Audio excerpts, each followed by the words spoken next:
John Mayer is the high watermark for many guitar players from my generation and younger. And love him or hate him, the gear that he uses and that he features on his pedal board sends seismic waves through the gear industry, and most of the pedals that he uses are fairly widely known. And yet there's one device on his pedal board that has become the backbone of his overdriven tone that is not widely talked about, and it's called a box-a-lator. The box-a-lator is a derivative of a Dumble pedal-based effects loop buffer called a box-a-lator, which is a derivative of a rack unit called a Dumble-lator. And basically the entire point of the device is to take a passive effects loop that would be found in a Dumble-style amplifier and turn it into an active one, so you're better able to use processing gear like delays and reverbs and modulation in the effects loop without any sonic consequences or degradation of the tone. However, this particular incarnation that John Mayer is using is adapted to be specifically used on a pedal board, and it was actually made by Josh Scott. John Mayer turned over to him the pedal-based version, a box-lator, and came up with a box-it-lator, a smaller pedalboard-based version of this same exact circuit, and it's been widely used and seen on John Mayer pedal boards for 5 or more years.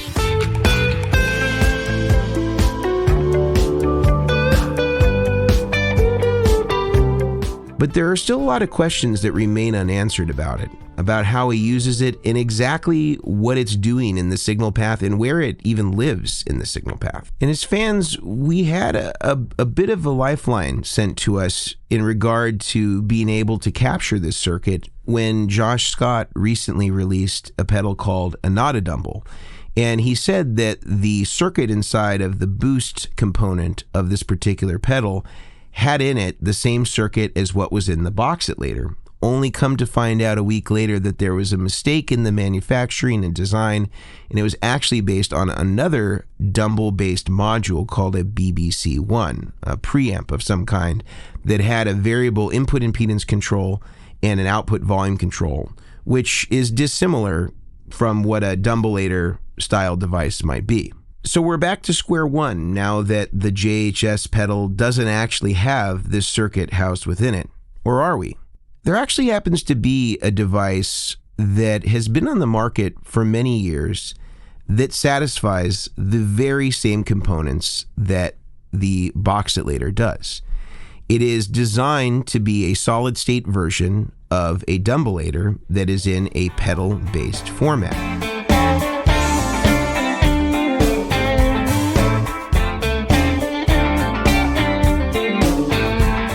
So today, my pal Gabriel Bergman and I, another great guitar player and YouTube influencer, we're going to go through this device and use it on the way that is speculated to be used by John Mayer in his very rig.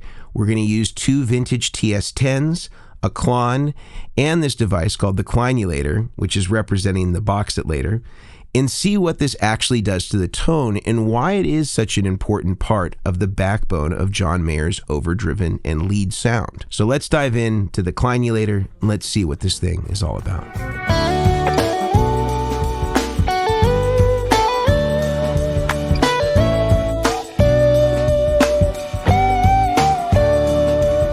So we're here with Gabriel Bergman. Good to be here, Mason. Welcome, Gabe. And we have on the floor a setup that is as close as possible, with the only element removed being that we don't actually have a physical JHS box-a-lator. Yes. We have the Kleinulator in its place. We have 2 TS10 tube screamers, Japanese made, a Klon Centaur, and we have arranged it in one of the proposed signal paths that it is said to be used by John Mayer. We're going into a stereo pair of vintage mid-60s deluxe reverbs and then going into Logic. Yes. We've even replicated what we know the settings to be of the various pedals. And one principal difference that I noticed between the Kleinulator and both the Dumble, a box-lator, or the JHS box-a-lator is that they only had 2-level controls. Yes. And so one was an input gain control, which is basically how much level is coming in to the loop of the effects loop in it, and then how much is going out. Yes. Whereas this one has an extra control. So it has a send volume, so that's simulating that sort of input gain. It has a return volume, which is any of sort of the gain that needs to be either brought down or brought up depending on how hot the signal coming out of the device in the loop is. And then there's an additional recovery, which is basically a master volume control for whatever feeds what's coming next. I think let's just start first, Gabe, if you could, just playing the same phrase. Can you just take us through each one of the gain stages? So like the Kleinulator with the tube screamer in the loop gain stage, then the Klon, and then the tube screamer as the last gain stage, and just so we can kind of calibrate like what those three different things represent. Cool, yeah. We'll do a simple phrase on the neck pickup. Here's the clean tone, no pedals engaged. First tube screamer in the Kleinulator loop.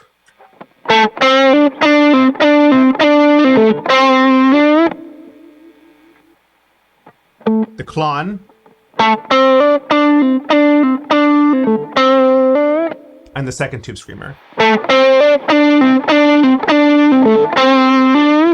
Maybe it would be cool to hear, like, let's turn off this tube screamer for a second, and let's just hear, like for a reference point, this tube screamer on, and kind of like play a phrase with it.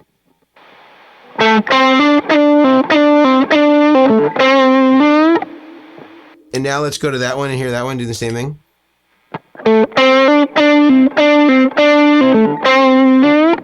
It's interesting. What I'm hearing is that it makes the tube screamer less boxy and more transparent. And nobody ever really accuses tube screamers of being transparent overdrives. And we have the tone at the exact same, at the same setting. And obviously this has more gain that's going to affect something. But like if you were to match these two settings, can we maybe hear that and then get a better idea of like what the...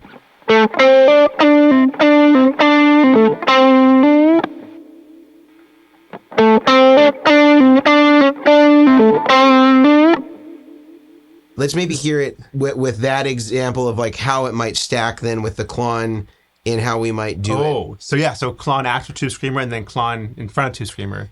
Yeah, so we hear it because we have now the same settings. Yeah, and the only difference being the Kleinulator. Exactly. So here is, I guess, just TS and Kleinulator.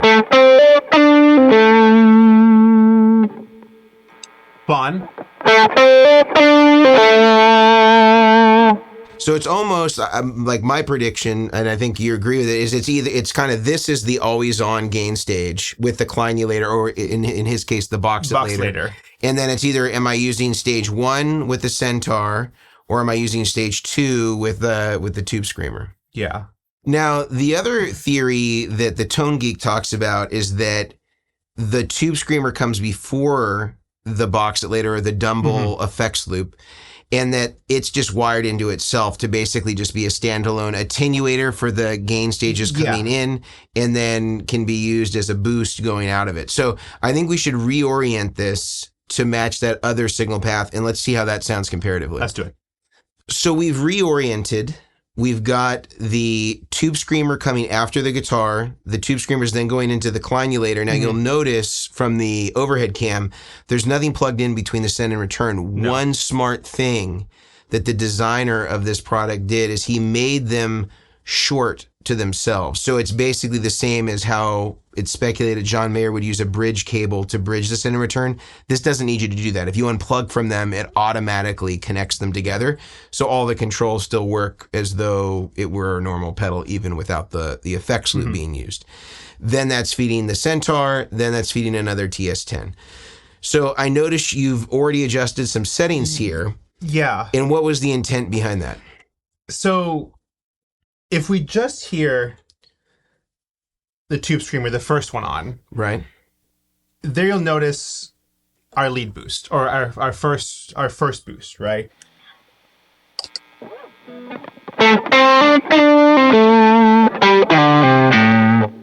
And this is where the fun starts, the theorizing. Is what if he wants that characteristic, but he doesn't want to input the signal to the Klon as hard? So you lower a bit the send on the Kleinulator, and so you're hitting the Klon a bit softer. which is still a lead boost, but not fully saturated. Mm-hmm.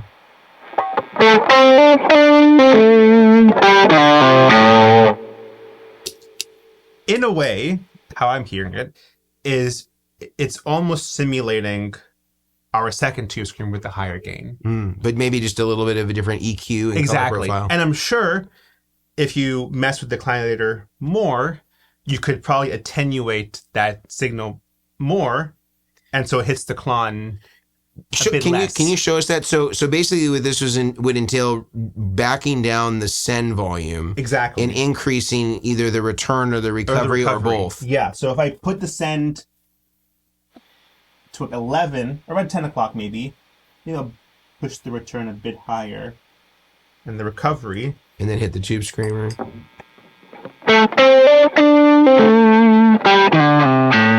Already a bit cleaner. Bit cleaner. Here's the...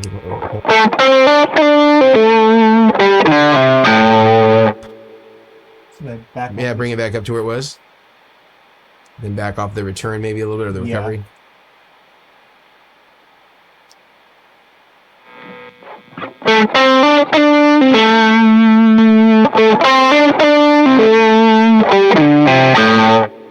I mean, it's cleaner. Can we hear it now with this second stage and see what that sounds like as a separate thing from the Klon? So...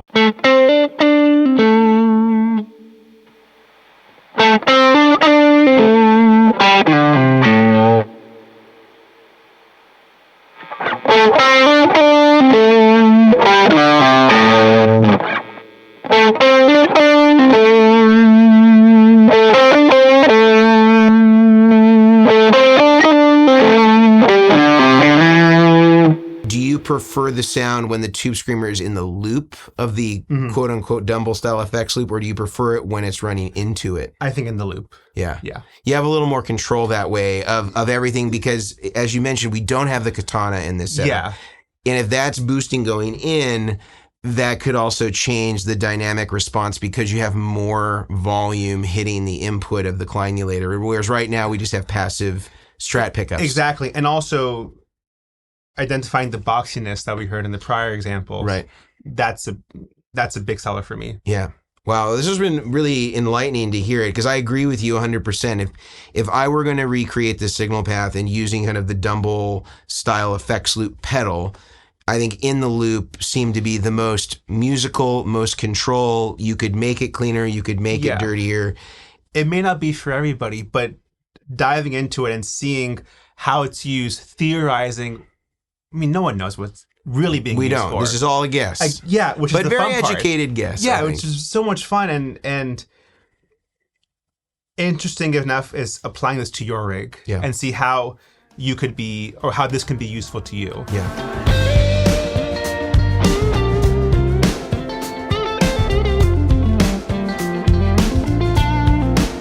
What I can take away from this, the reason why we see John Mayer using it, is that it gives him a little bit more flexibility with how he's stacking overdrives together. And I can see where this is not only valuable in his context, but for any of us guitar players that are stacking overdrives and want to have a little bit of extra flexibility for things that might sound good at louder volumes, but need to be attenuated a little bit afterwards. It gives us the ability to do that. And with the price of this Kleinulator, it seems to be fairly worth the price of admission for all the things that it does. If you like this video and you want to support what we're doing, or you want to support what Gabriel is doing, I'm going to have his credentials linked in the description as well as my own. I also offer a masterclass on how to arrange your effects pedals in order to get the best possible tone. That's available on Teachable and will be linked in the description. I also have a bunch of resources for people that want to build their own pedal boards, make their own cables, whether that be for power or for audio, and a ton of other DIY resources and recommended materials in the description.